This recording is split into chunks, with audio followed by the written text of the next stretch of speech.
Hi friend, अभी मेरे पास एक सैमसंग का फ़ोन है और इसका जो प्रॉब्लम है नेटवर्क का, आप देख सकते हो इसमें नेटवर्क नहीं है।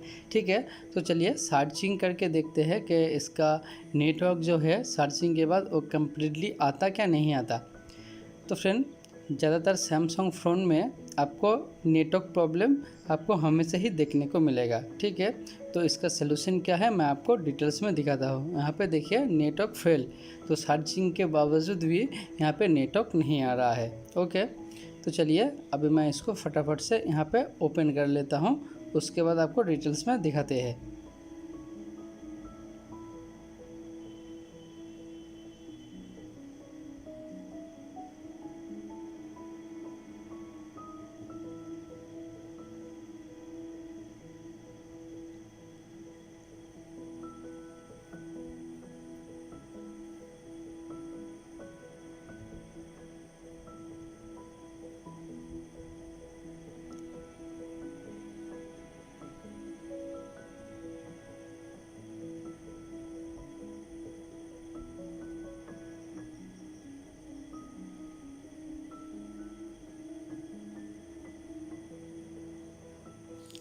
तो फ्रेंड, अब यहाँ पे देखिए इसका जो नेटवर्क का डायग्राम है, ये ऊपर देखिए ये इसका एंटेना है और यहाँ से सप्लाई देखिए, ये जो पॉइंट है यहाँ से होके और 4 लेग वाला यहाँ पे एक एंटेना स्विच है। ठीक है, ये देखिए, और यहाँ से होके सीधा देखिए ये जो लाइन है नेटवर्क आईसी पे जाता है और यहाँ से होके फिर ये जो मेन सीपीयू है, मेन आईसी है, उसमें जाता है। और यहाँ पे एक सप्लाई बैटरी कनेक्टर से ये जो नेटवर्क आईसी है उसके ऊपर जो कैपेसिटर है उसमें जाता है। ठीक है, तो चलिए अब इसको ट्रैकिंग करके देखते हैं कि इसका प्रॉब्लम एक्चुअली कहाँ पे है।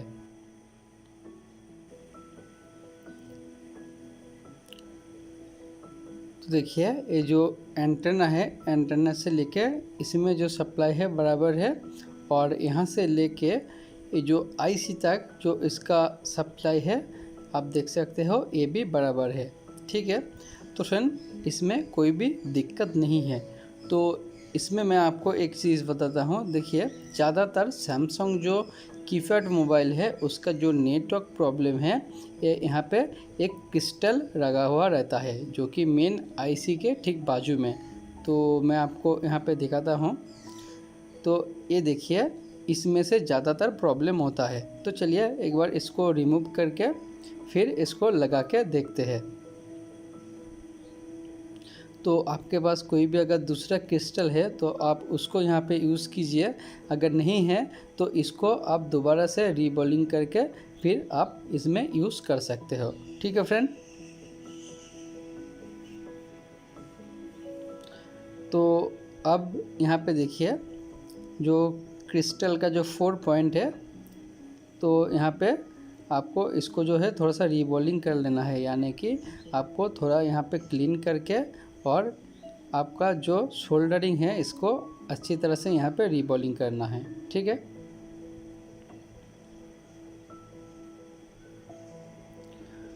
और उसके बाद आपको क्या करना है, देखिए ये जो यहाँ पे जो क्रिस्टल है, क्रिस्टल को आपको यहाँ पे जो है रीबॉलिंग करना है।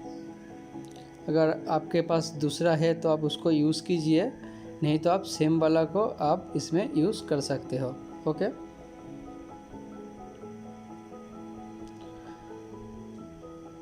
तो अब क्या करना है, देखिए जो पेस्ट है, पेस्ट को आप यहाँ पे जो नेटवर्क आईसी है उसको हल्का यहाँ पे लगा दीजिए ताकि वो भी थोड़ा सा रीहोटिंग हो। आप ज़्यादा रीहोटिंग मत कीजिए। तो यहाँ पे मैंने जो नेटवर्क आईसी है उसमें थोड़ा सा पेस्ट लगा दिया। ओके, तो आपको एक चीज़ ध्यान रखना है, देखिए मेन आईसी को आपको कवर के थ्रू आपको ढक देना है, नहीं तो ज़्यादा हीटिंग होने से जो आपका मेन आईसी है वो ख़राब हो सकता है। तो चलिए फ्रेंड, अभी जो क्रिस्टल है, क्रिस्टल को मैं दोबारा से यहाँ पे लगा देता हूँ।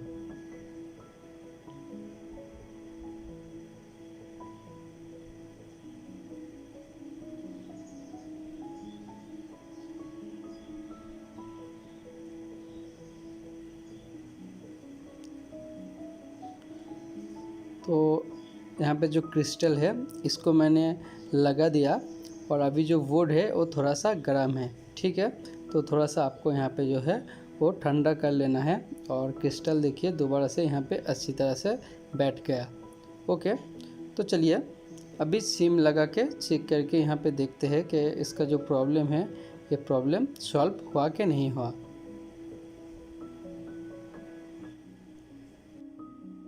तो इसमें जो सिम है वो नैनो सिम है और इसको ठीक तरह से मैं लगा देता हूँ।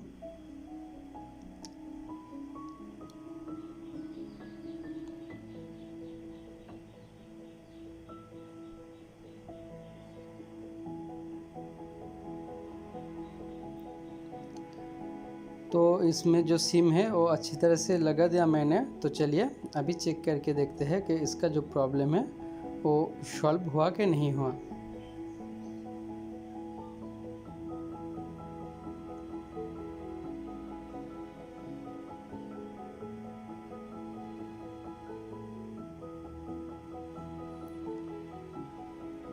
तो फ्रेंड यहाँ पे देख सकते हो कि अभी इसका जो नेटवर्क है वो नहीं आया, ठीक है।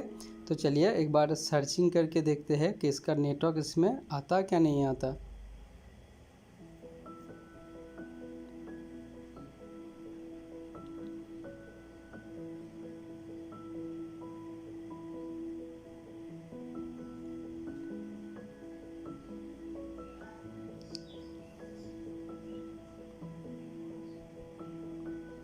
तो फ्रेंड जैसा कि आप देख सकते हो इसमें वोडाफोन आ गया और ये रजिस्टर्ड भी हो गया, ठीक है।